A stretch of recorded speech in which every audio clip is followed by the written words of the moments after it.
Well, this is all making the debate with Donald Trump that's scheduled for September 10 absolutely huge, maybe even decisive. I mean, the last debate knocked Joe Biden clean out of the race. It was such a disaster for him. This debate is going to be on ABC. We just saw that clip of how pro-Kamala the ABC is there. One of its top executives is also one of Kamala Harris's best friends. There is some debate about whether this debate will actually go ahead, some signs that it might not. What do you know about this? Well, first, the point that you just made, Andrew, should not be understated.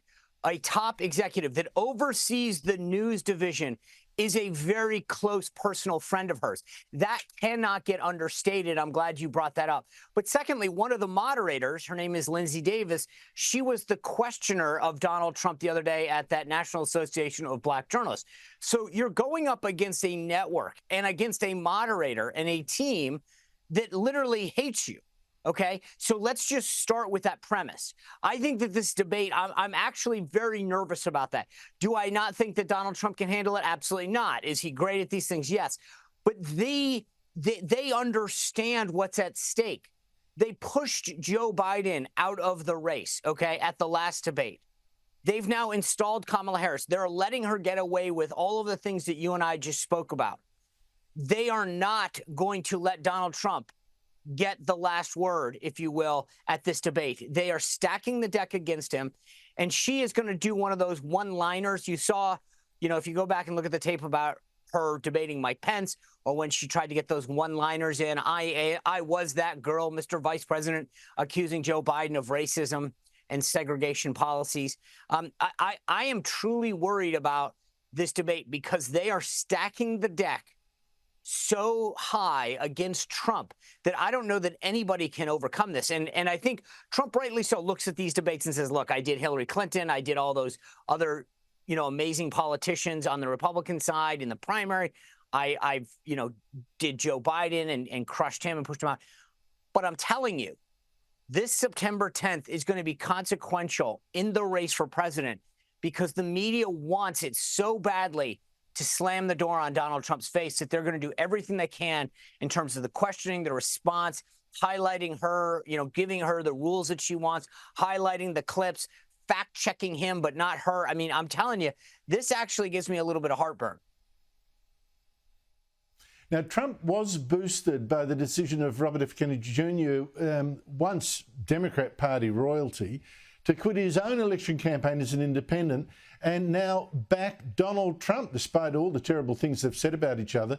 It was interesting, Sean, that CNN cut away from Kennedy's announcement that he was quitting and backing Trump as soon as he started criticising Kamala Harris. Have a listen.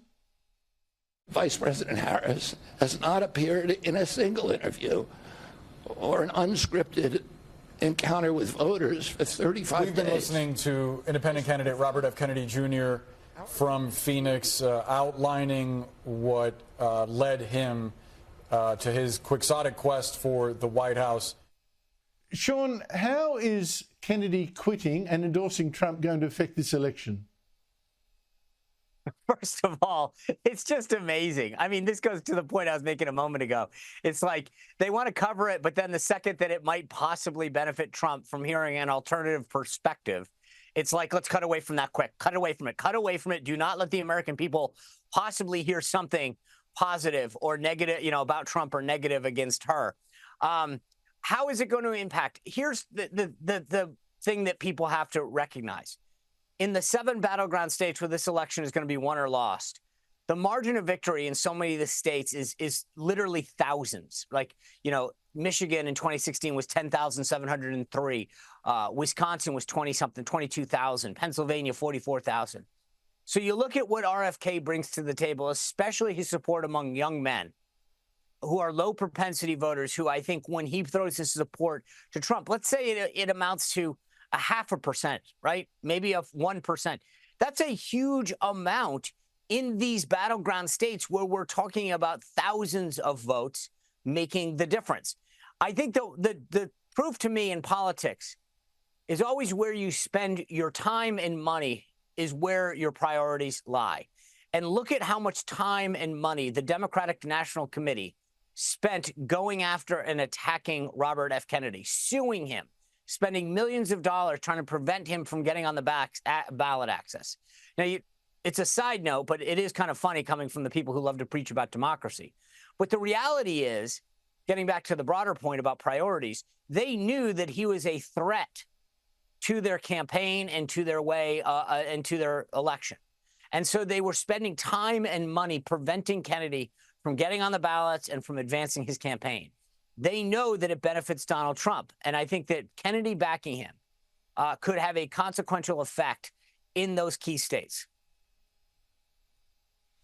Sean, finally, what are the polls telling you right now about where this election, how it's tilting one way or the other?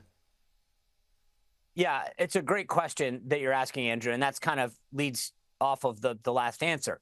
It is a tight race that I think will be decided by thousands of votes in those 7 states. And it's going to be like a little EKG monitor for the next 70 days here in America. One day, Trump will be up a little in one of the states, then it'll be Kamala up by a state or two, and then down or whatever. But when I did this map, so 270 electoral votes on my podcast, if people want to go back and look at it, where I went state by state, west to east, north to south, every state.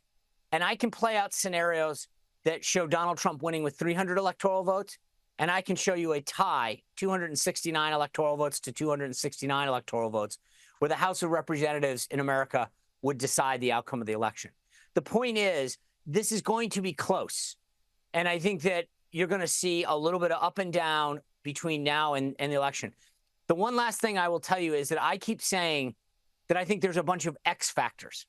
What does Iran do? What does North Korea do? What does Russia and how does the Ukraine situation play out right now? Does Putin maybe go on some newfound offensive?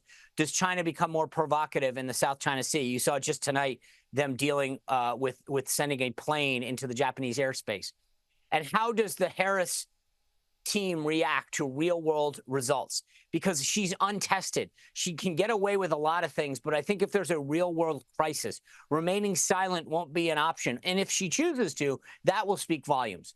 But I believe that there's 1 or 2 X factors left between now and November 5th that could really shake this election one way or the other.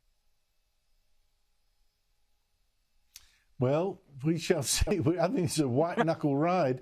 And what I'd really appreciate is to have some clue as to whether it's going to be a moderate Kamala Harris that would become president if she wins, or it's going to be going back to the old hard left one that was rated the most liberal. Yeah, at the end of the day, she will default to the liberal nut job that she is. But in the interim, she will tell you whatever you want to hear. If you want her to be that moderate, tough on crime, strong on the border Democrat, well, she'll be that to you. If you want to hear the progressive, crazy, leftist, environmental whack job, she'll be that to you. She will be whomever you need her to be between now and Election Day to get power. It's all about power to her. It's about winning and power. She'll say and do whatever she needs to say in the interim. Well, I'm all agog as to who will win the election. Is it Donald Trump? Is it Kamala Harris, the moderate, or is it Kamala Harris, the far-left candidate? It could be any one of those three. Sean Spicer, thank you so much for your time. You bet, Andrew.